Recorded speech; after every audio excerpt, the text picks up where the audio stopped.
Hello friends, मैं सृष्टि सिंह आप सभी का माइंड शार्पर पे बहुत बहुत स्वागत करती हूँ। चलिए आज हम पढ़ेंगे फिजिक्स का नेक्स्ट पार्ट।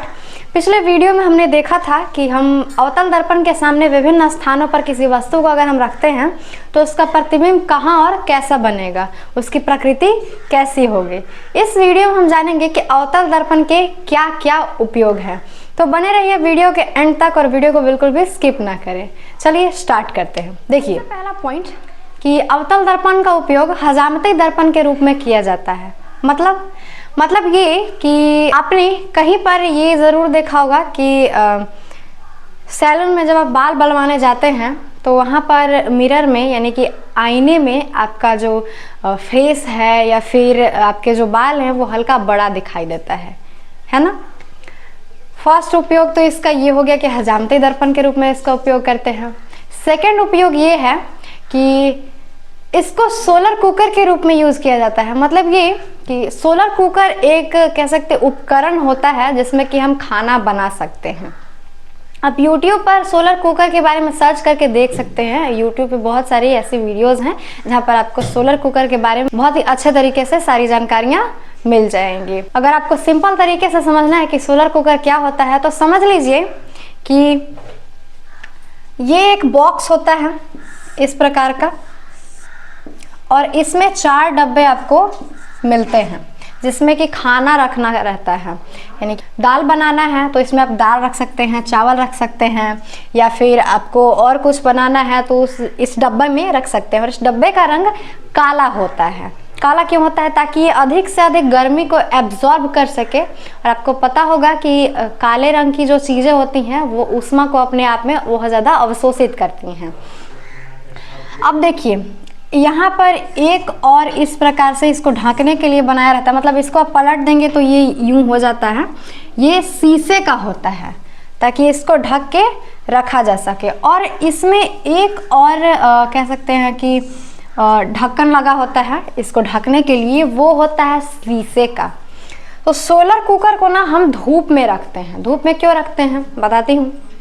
देखिए ये जो शीशे का था ना ढक्कन, इसको इस पर रख दिया जाता है इस डब्बे के ऊपर, और जो मिरर वाला साइड रहता है वो उसको इस तरीके से रखा जाता है ना कि सूर्य की किरणें जिधर से आ रही हैं इस पर पड़ सके, मिरर पर पड़ सके। यानी कि अगर सूर्य की किरणें इधर से आ रही हैं तो जो मिरर होगा वो इस तरह से लगा जाएगा और डब्बा नीचे रहेगा। ये दोनों चीज़ें एक ही में होती है। ये नहीं कि मिरर अलग होता है और डब्बा अलग होता है, दोनों चीज़ें एक ही में होती है।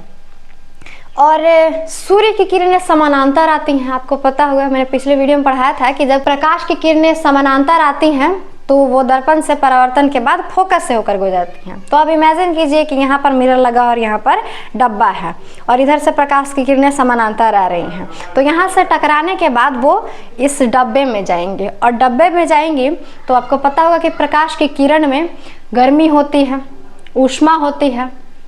और ये प्रकाश की किरणें जब इस डब्बे में जाएंगी तो धीरे धीरे जो टेम्परेचर है वो बढ़ेगा और टेम्परेचर बढ़ने के कारण खाना बन जाता है। तो ये था सोलर कुकर। अगर इसके अलावा आपको एक्स्ट्रा नॉलेज चाहिए तो आप YouTube पर सर्च करके देखिए कि सोलर कुकर क्या है। अब इसका थर्ड उपयोग है कि गाड़ी के हेडलाइट में इसका उपयोग किया जाता है। गाड़ी के हेडलाइट समझ रहे हैं? आपने 2 चक्किया वाहन में, जिस वाहन में 2 चक्के लगे होते हैं उसमें देखा होगा कि आगे में एक बड़ा सा लाइट लगा होता है जिसको कि हम रात में जलाते हैं ताकि हमें सामने जो सड़क है वो अच्छे तरीके से दिखाई दे सके। उसमें अवतल दर्पण का उपयोग किया जाता है। कैसे? देखिए लाइट किस प्रकार का होता है? इस प्रकार का मान लेते ये लाइट है, इस तरह से लगा होता है और यहाँ पर इसमें लाइट जल रहा है, ठीक है। इसी प्रकार का होता है। और इसके बारे में हम थोड़ा सा आगे जानेंगे। एक्स्ट्रा मैं आपको बताऊंगी कि इसका उपयोग क्यों करते हैं। आखिर अवतल दर्पण का ही उपयोग गाड़ी के हेडलाइट में क्यों करते हैं, इसके बारे में मैं आपको आगे बताऊंगी। पहले जानते हैं कि चौथा उपयोग क्या है। तो चौथा उपयोग डॉक्टर भी करते हैं। क्या है? जब कोई रोगी उनके पास जाता है गले, नाक और कान की जांच करवाने तो वो अवतल दर्पण से उनकी कान, नाक और गले की जांच करते हैं। लेकिन क्यों? अवतल दर्पण की जगह इन सारी चीज़ों में, इन सारे उपयोग में अवतल दर्पण का भी उपयोग कर सकते हैं हम, समतल दर्पण का भी उपयोग कर सकते हैं। लेकिन अवतल दर्पण का ही क्यों? तो आइए इसके पीछे का लॉजिक जानते हैं। सिंपल सी चीज़ है, कोई बड़ा रॉकेट साइंस नहीं है। देखिए, सबसे पहले इसका रीज़न जानते हैं, हजामती दर्पण में इसका उपयोग क्यों करते हैं। देखिए, मैंने पिछले वीडियो में पढ़ाया था कि जब हम किसी वस्तु को अवतल दर्पण के F और P के बीच में रखते हैं तो उसका जो प्रतिबिंब होता है वो सीधा बनता है और वस्तु से बड़ा बनता है। अगर किसी चीज़ का प्रतिबिंब बड़ा बनेगा तो हमें देखने में आसानी होगी, है ना। अब देखिए, एक बार मैं आपको दिखा देती हूँ कि कैसे बड़ा बनता था दर्पण में। ये है हमारा अवतल दर्पण, ठीक है, इसको हमने पेंट कर दिया। और ये है प्रधान अक्ष, प्रिंसिपल एक्सिस। यहाँ पर है P, यहाँ पर P है, यहाँ पर F है और यहाँ पर C है।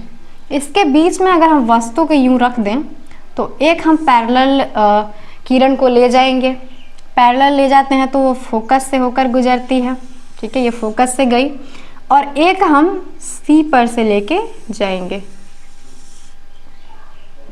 हम देखते हैं कि ये किरण कभी भी आपस में नहीं टकराएंगी, और नहीं टकराएंगी तो मैंने बताया था कि इसको ज़बरदस्ती पीछे की ओर हम खींच के ले जाते हैं। तो इसको ज़बरदस्ती पीछे ले जाएंगे, ये देखिए हम ले गए इसको।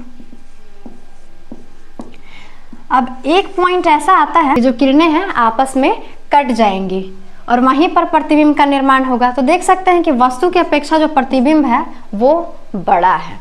लेकिन अब सवाल ये आता है कि जो हजामत बनाने वाले अंकल होते हैं उनको तो ये नहीं पता है कि हम P और F के बीच में वस्तु को रखेंगे तो उसका प्रतिबिंब बड़ा बनेगा। तो वो इंची और टेप लेकर ऐसा थोड़ी ना कि नापते रहते हैं, हाँ भैया आप यहाँ पे बैठिए, ऐसा नहीं होता है। वो अपने अंदाजे से चेयर को जिस पर आप बैठकर अपने बाल बनवाते हैं सेट कर देते हैं कि यहाँ पर अच्छा साफ और थोड़ा हल्का बड़ा दिखाई दे रहा है, वहाँ पर चेयर को सेट कर देते हैं और वहीं किसी का अगर बाल बनाना है तो उसको बैठाकर उसका बाल बनाते हैं, ठीक है। इसके पीछे का लॉजिक समझ में आ गया, क्लियर है। चलिए अब सेकंड नंबर जानते हैं, इसका उपयोग सोलर कुकर के रूप में क्यों किया जाता है। तो मैंने आपको बताया था कि अभी कुछ देर पहले ही कि ये अवतल दर्पण रहता है और इसमें जब किरणें टकराती हैं तो वो फोकस से होकर गुजरती हैं और नीचे में डब्बा लगा हुआ रहता है और डब्बे में जब प्रकाश की किरणें जाती हैं तो उसका तापमान जो है वो बढ़ने लगता है और तापमान बढ़ने लगता है जिसके कारण जो खाना है वो अधिक गर्मी के कारण पक जाता है और आप इसको खा सकते हैं। ये था इसके पीछे का लॉजिक। अब देखते हैं थर्ड को, गाड़ी का हेडलाइट। हाँ, इसको देखते हैं कि गाड़ी के हेडलाइट में इसका उपयोग क्यों करते हैं। अवतल दर्पण की संरचना कैसी होती है, इस प्रकार की है ना। और मान लेते हैं हमने यहाँ पर एक लाइट लगा दी, ठीक है, ये गाड़ी का हेडलाइट हो गया और ये इस प्रकार से शीशा रहता है आगे से। तो अब प्रकाश की किरणें अगर यहाँ से यूँ निकलती हैं और टकराएंगी तो ये इस प्रकार से हो जाएंगी, यहाँ से निकलेंगी तो इस प्रकार से हो जाएंगी, यानी कि इसको ऊपर की ओर भागने के लिए फिर नीचे की ओर भागने के लिए जगह ही नहीं मिल रहा है, और नहीं मिल रहा है तो टकराने के बाद ये इधर की ओर हो जाएंगे, यानी कि समानांतर हो जाएंगे टकराने के बाद। और जब प्रकाश की किरणें एक जगह केंद्रित होंगी, मान लेते ये एक सड़क है और यहाँ पर प्रकाश की किरणें केंद्रित हो रही हैं, एक जगह रह रही हैं, तो जो गाड़ी चलाने वाला है उसको आसानी से सभी चीज़ें क्लियरली दिखाई देंगी और वो आसानी से गाड़ी चला सकता है, यानी कि एक्सीडेंट वगैरह नहीं होगा। तो इसके कारण गाड़ी के हेडलाइट अवतल दर्पण का उपयोग किया जाता है। अब देखते हैं कि डॉक्टर इसका उपयोग क्यों करते हैं। डॉक्टर इसका उपयोग इसलिए करते हैं क्योंकि इसके पीछे दो रीज़न है। नंबर फर्स्ट कि मैंने बताया अभी कि P और F के बीच में हम जब किसी वस्तु को रखते हैं तो उसका जो प्रतिबिंब है वो बड़ा बनता है। फर्स्ट रीज़न तो ये है, और इसमें भी वही वाला लॉजिक है कि वो अपने अकॉर्डिंग देखते हैं, यानी कि जैसे उनको सुविधा लगती है कि हाँ यहाँ से क्लियर दिख रहा है तो वैसे वो देखते हैं।